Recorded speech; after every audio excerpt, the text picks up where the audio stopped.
નહીં. લગ્ન થશે? નહીં. લોકો કેમ આટલી બધી એક્સપેક્ટેશન્સ રાખે છે? Why? અષ્ટાક્ષર જપીશ તો આ મળશે, પંચાક્ષર જપીશ તો આ મળશે. Why?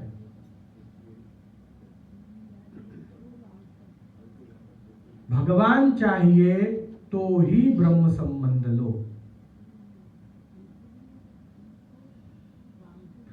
फिर वो दे देता है अपनी इच्छा से कुछ, तो उसकी मर्जी है. वो एक जुदी बात છે.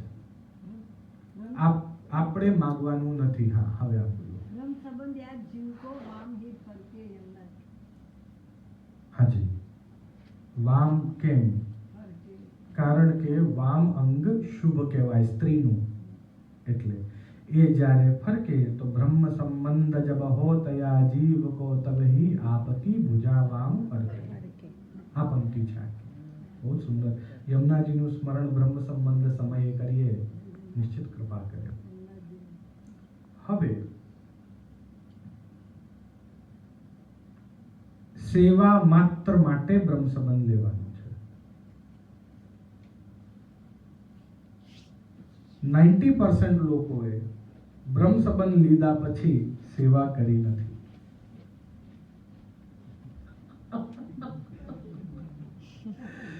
પછી જ્યારે જાગૃતતા આવી કે લે મારે તો આ ધર્મ છે મારું, પછી પાઠ માળા સેવા બધું કરતા થયા. બાકી એકચ્યુઅલમાં તો નામ નિવેદન એટલે અષ્ટાક્ષર દ્વારા જીવનો ઉદ્ધાર છે. જો શ્રી કૃષ્ણ શરણમ બોલ્યા કરે ને તો એનું ઉદ્ધાર તો છે જ. मतलब मुक्ति है, वैकुंठ है. ब्रह्म संबंध से ही गौलोक धाम है. हो, ये भी ध्यान रखना. એટલે ઘણા બધા મને ગૌલોક ધામ મળે માટે બ્રહ્મ સંબંધ લઈ લેવો છે, એવી રીતે પણ લીધા છે. પણ અનુસરહી બ્રહ્મ સંબંધ લીધા પછી અનુસરણ કરો તો જ મળે છે, બાકી નહીં. હા, તમારી સીટ બુક છે ન જાતું યમયાતના. યમયાતના થતી નથી. યમલોક જવું પડતું નથી. હા, 3 જન્મમાં મળે. તમે આચરણ ના કરો તો 3 જન્મમાં જઈને મળે તમને, કે આ જન્મમાં મળી જવું જરૂરી નથી. આચરણ કરો તો જ. મેં માત્ર સેવા માટે જ બ્રહ્મ સંબંધ લીધું છે. Then why are so many conditions applied જ્યારે આપ સેવા કરો છો? બા તે આટલી સેવા કરી, ભગવાન શું આપ્યું તને? Why? કેમ આટલી બધી conditions?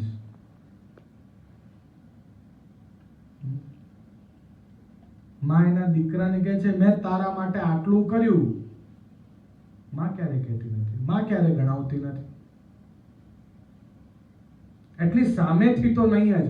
જ્યાં સુધી દીકરો એની પાછળ પડીને ને કંઈ ખરાબ ન કરે ત્યાં સુધી તો નહીં જ. એમ દીકરો બહુ વધારે ત્રાસ આપવા લાગે તો માં કહે કે યાર મેં આટલું કર્યું તને એનું પણ એક શરમ, એક આંખની શરમ ના લાગી?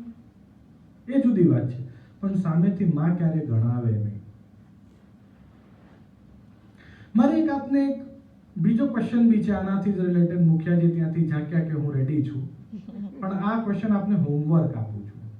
વિચાર કરજો, બહુ ધ્યાનથી વિચાર કરજો.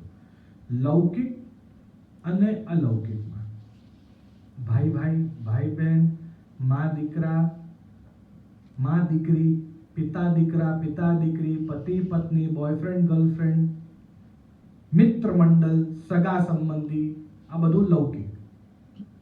લૌકિક અને અલૌકિકમાં ગુરુ, વૈષ્ણવ અને ઠાકોર. લૌકિક અને અલૌકિકમાં અનકન્ડિશનલ લવ પોસિબલ છે ક્યારે બી? નિષ્કામ ભાવથી પ્રેમ. જો નહીં તો લખે છે શું કામ? આપનો હોમવર્ક.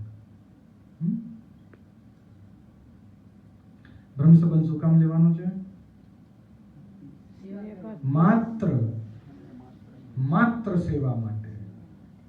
તમને સારી છોકરી જોડે લગ્ન થશે, તમને પૈસા મળશે, તમે મિલિયનેર બિલિયનેર બની જશો, આવું કશી શરત નહીં. પ્રભુ મળશે એ વાત પાકી 100%.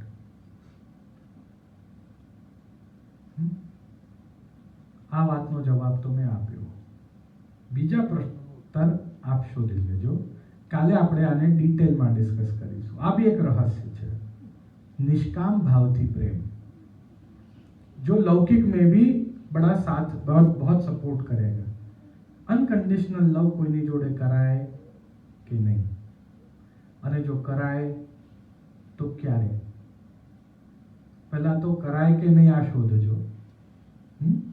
આટલું જ કહી શ્રીમદ આચાર્યજી શ્રી મદન મોહન પ્રભુના શ્રી ગોવર્ધનનાથ ચરણના પ્રભુમાં એમના ચરણોની અંદર મારા વક્તવ્યને સમર્પિત કરું છું. તેની સાથે સાથે મારે આપને બહુ જ શુભ સમાચાર આપવા છે, બહુ જ અદ્ભુત શુભ સમાચાર. અમે લોકો હું ને સેજલબેન ગાડીમાં પણ ડિસ્કસ કરી રહ્યા હતા અને એમને પણ ખૂબ આનંદ થયો જાણીને. ઉદયપુર રાજસ્થાનમાં અમે 35,000ની આસપાસ એટલે 34,000 સમથિંગ સ્ક્વેર ફીટ જગ્યા લીધી અને ત્યાં પ્રાચીન પદ્ધતિ પ્રમાણે નિજ મંદિર, લલિત તિવારી, ડોલ તિવારી, કમલ ચોક, જગમોહન, ગોવર્ધન ચોક, રતન ચોક, પ્રાચીન પદ્ધતિ પ્રમાણે જેમ હવેલી બનતી એવી રીતે એક હવેલી સિદ્ધ થઈ રહી છે. તેની સાથે સાથે 25 થી 30 રૂમો અતિથિ ભવન, જ્યાં વૈષ્ણવો આવીને ઠાકોરજી સહિત એટલે એમને પોતાનો પર્સનલ રસોડું ઠાકોરજી સહિત ત્યાં આવીને રોકાઈ શકે, સેવા કરી શકે. તેની સાથે સાથે 2 મોટા મોટા ગાર્ડન્સ, લેન્ડસ્કેપિંગ વાળા, એટલે આપણે જેમ એકચ્યુઅલ ગાર્ડન ફરવા જઈએ અને પેલા સેલ્ફી પાડીએ અને ફોટા પાડીએ એવા ગાર્ડન્સ, કારણ કે પ્રભુ ત્યાં પધારે એટલે ઉત્તમ જ વસ્તુ અંગીકાર થાય. બહાર બગીચામાં પધારીને એટલે બધી ડેકોરેટિવ રીતે ઉગાડેલી, બરાબર, પ્રભુને પ્રિય આવે એવા જ વૃક્ષો કદમના છે, ચંદનના છે, કેરીના છે, એવા જ વૃક્ષો બધા, અને બધા જ પ્રકારના પુષ્પો જે ભગવત સેવામાં વિનિયોગ થાય છે એવા બગીચાઓ, 2 બગીચાઓ એક સાથે એલ શેપમાં. એની સિવાય ગૌશાળા, તેના સિવાય એમ્ફી થિયેટર કે જે સ્ટેર્સ હોય ને એના ઉપર ખુરશી ગોઠવેલી હોય, આમ સર્કલમાં હોય ને વચ્ચે નીચે સ્ટેજ હોય, એટલે સ્ટેજ પર કાંઈ પણ પરફોર્મન્સ થાય એક સાથે 200 લોકો બેસીને જોઈ શકે એટલું મોટું એમ્ફી થિયેટર બનાવીશું. એક કુંડ બનાવીશું જેના અંદર પ્રભુને નાવના આદિના મોટા મનોરથો થાય તો ઠાકોરજી ત્યાં પધારીને એને અંગીકાર કરી શકે. એના સિવાય ત્યાં જ નીચે અતિથિ ભવનમાં કેન્ટીન બનશે.